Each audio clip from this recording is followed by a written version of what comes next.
Caroline. Great to be up here with you, and great to see so many familiar faces I've had a chance to get to know over a number of years as we gather this morning to continue our celebration of President Trump's unprecedented and historic first 100 days in office, what are without doubt the greatest 100 days to begin any American presidency in the history of this nation. This week you've heard about the historic actions President Trump has taken to secure our homeland, to secure our sovereignty, to secure our economy and our supply chains and our industrial base. Today you're also going to hear from me about what President Trump has done to secure our values, our culture, and our way of life from the unwavering assault from the radical left and the communists and the Democrat Party. One of the most significant crises that President Trump inherited upon taking office was the wave of racial discrimination, so-called diversity, equity, and inclusion policies that have taken over both public sector and private sector entities all across the United States of America. Perhaps the most dramatic example of this is that our air traffic controllers were being hired and promoted based on race and gender, not their ability to conduct our nation's air traffic. I would estimate that probably 90% of Americans would agree with the statement that airline safety should be based on your ability to keep, airline safety jobs should be based on your ability to keep planes landing and taking off and flying safely, not on what demographic box you check. President Trump has ended across the entire federal government all hiring, recruiting, retention, promotion, and training based on race and sex. This includes in our law enforcement agencies. So again, when we took office, even in sensitive law enforcement, national security, and intelligence agencies, we were hiring individuals not on their ability to carry a weapon, not on their ability to keep Americans safe, not on their ability to conduct sensitive intelligence operations, but based upon race and sex. And obviously, that is unacceptable. It's going to be merit-based across the whole federal government. But this wasn't just the federal government. This was the private sector, and this was also, of course, our entire university and education system. So President Trump's Department of Justice, working with other departments and agencies, have made clear that this administration is going to fully enforce Title VI, Title VII, and Title IX of our Federal Civil Rights Code. Discrimination based on race and sex is prohibited by law, and this administration will vigorously enforce that. And companies, small or large, that violate plain text of federal statutes will face appropriate financial and other penalties. This administration is not going to let our society devolve into communist, woke, DEI strangulation. We are going to have a system of merit, which is not just a social and cultural issue, it's an economic issue.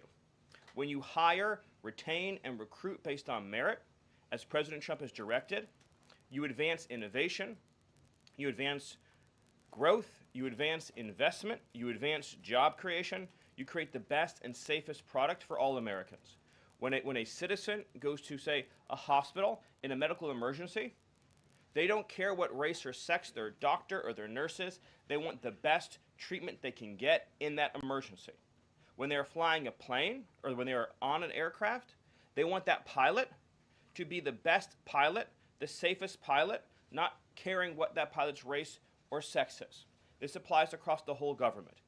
In particular, looking at our university system, this administration has opened investigations into universities across the country for violating, and we talk a lot about Supreme Court rulings, universities across this country are in plain and direct violation of the Supreme Court's ruling that affirmative action, as in racial quotas and set-asides, are illegal. Students must be admitted to universities on a color-blind basis. But we have demonstrated through clear evidence that our university system, including our medical schools, and perhaps particularly our medical schools, are engaging in race-based discrimination, racial set-asides, racial quota schemes, and other efforts to evade the Supreme Court's ruling, and again, the plain text of federal statute.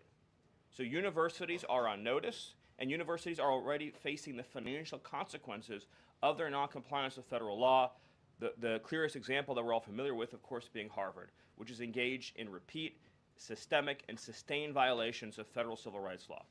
Another area of civil rights law that we talk about a lot, of course, is Title IX, sex-based discrimination. And this administration ended the Biden administration's policy and the Democrat Party's policy of allowing men into women's sports, men into women's spaces. We are using every single legal and financial tool we have at President Trump's direction to make it clear that schools and universities are and will lose federal funds, as you've seen in Maine, if you allow men to invade women's sports and women's spaces. And this applies to our whole K-12 system. The Department of Justice is also coordinating with state and local law enforcement to fight child abuse in our school systems. It is child abuse to change a child's gender, particularly if you do not inform the parents. In other words, if a 5-year-old or a 6-year-old goes to school, or a 7-year-old goes to school, and the teacher tries to turn the boy into a girl or the girl into a boy, that is child abuse. And this administration is treating that as child abuse. And it is a gross violation of parental rights. This also includes the administration's message to our hospital systems that they cannot and will not be allowed to use taxpayer dollars to perform chemical castrations and sexual mutilations of children. Castration surgeries, castration drugs, sterilization treatments of children are barbaric. They violate all sound medical ethics. They are completely unwarranted. They harm children for life irreversibly. It is child torture. It is child abuse. It is medical malpractice. And so the Department of Health and Human Services, under the leadership of Bobby Kennedy, as well as the Department of Justice and other departments of this government, are making clear to our medical providers and our hospital systems that you cannot use taxpayer dollars to perform these barbaric procedures on America's children. And HHS has systematically updated eliminated all of the junk, fake science that was produced under the Biden administration promoting sex changes on children, promoting the idea of sterilizing children.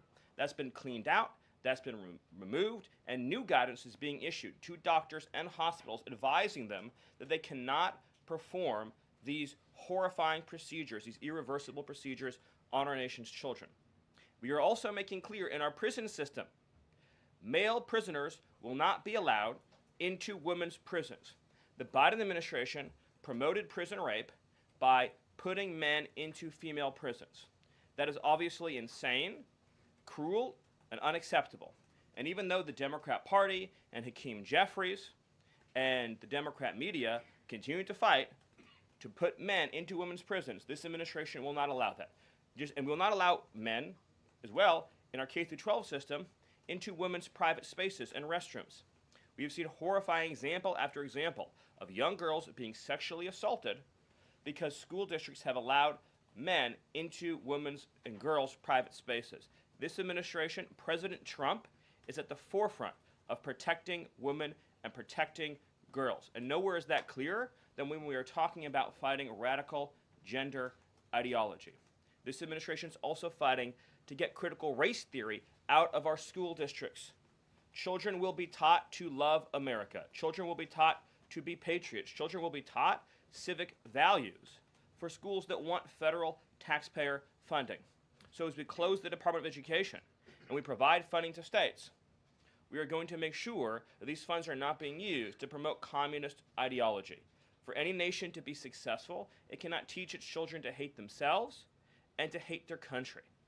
So these are a few of the areas in which President Trump has fought the cancerous communist woke culture that was destroying this country, where we were led to believe that men were women, that women were men, that racial discrimination was good, that merit was bad, and that safety and physical security mattered less than the feelings of liberal ideologues. The president has also fought to return the Department of Justice to its core mission of protecting public safety and locking up violent criminals, instead of using the Department of Justice to target conservatives, to target Christians, to target people of faith. The last administration cruelly and shamefully used the power of the Justice Department to go after law-abiding Americans, in particular Trump supporters, conservatives, and Christians. That persecution has ended. The Department of Justice and the FBI are back in the business of going after bad guys, of going after gangs, of going after criminals, and keeping Americans safe. Let me just conclude before taking questions by noting that when you look at the sweep of the first 100 days, every single crisis that has afflicted America for years, sometimes decades, sometimes generations, this president has fought head on. He has taken on every entrenched power structure and system all across this government, this swamp, this town. That includes, of course, the DOGE efforts to slash corrupt, wasteful government spending, graft, and corruption, and to stop billions of taxpayer dollars from going to radical left NGOs. These are left-wing nonprofits that are used to advance illegal immigration, to advance open borders, to advance gender ideology, and to advance all of this insanity that has been turning our country in the wrong direction for so many years. President Trump took head on the trade crisis afflicting this country with the destruction of our manufacturing and industrial base, the shameful betrayal of the American worker by Joe Biden and the globalists that sent all of our supply chains overseas. He took head on the catastrophe of mass, unlimited illegal immigration that was turning us into a failed third world state, and achieved the lowest level of illegal immigration in recorded history without even a close second. He took on the economic crisis afflicting this country by reopening American energy, by defeating inflation, by lowering gas prices, by ending the onslaught and reversing the onslaught of federal regulation, by reopening coal, shale, oil, natural gas, and fighting now for the largest tax cut and reform, and the largest deregulation reform, and the largest energy reform in American history. These are just some of the things that have ushered in the new golden age, along with his fight to restore the peace that we had for 4 years under the previous administration before Joe Biden sunk this planet into bloodshed and war in the Middle East, in Europe, and rising tensions in Asia. President Trump, in every area of conflict around the globe, has been fighting to restore peace, security, stability, harmony. So he inherited an economic catastrophe, a border catastrophe, a public safety catastrophe, and a cultural catastrophe. And in every case, he has reversed those catastrophes and brought America into the new golden age. So I thank you for your time, and I look forward to any questions you have. Awesome. Thank you, Stephen. And as always, we'll start with our new media seat today. Chris Bedford from the Blaze Media. Why don't you kick us off?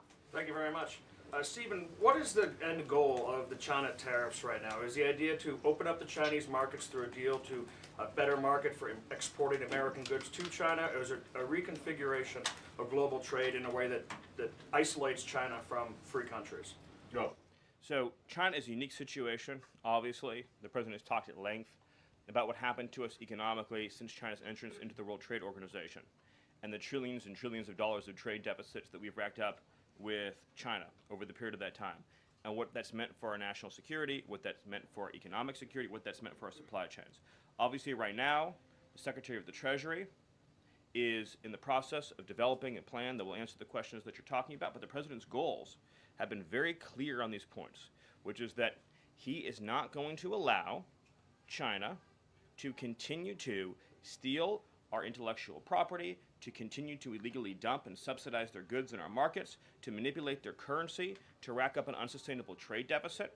We need to have a trade relationship with China that does not do harm to our nation's economic and national security. And that has to be the guidepost of any objective. At the same time, tariffs will bring significant revenue into this country that will allow us to pursue our dramatic plan of tax cuts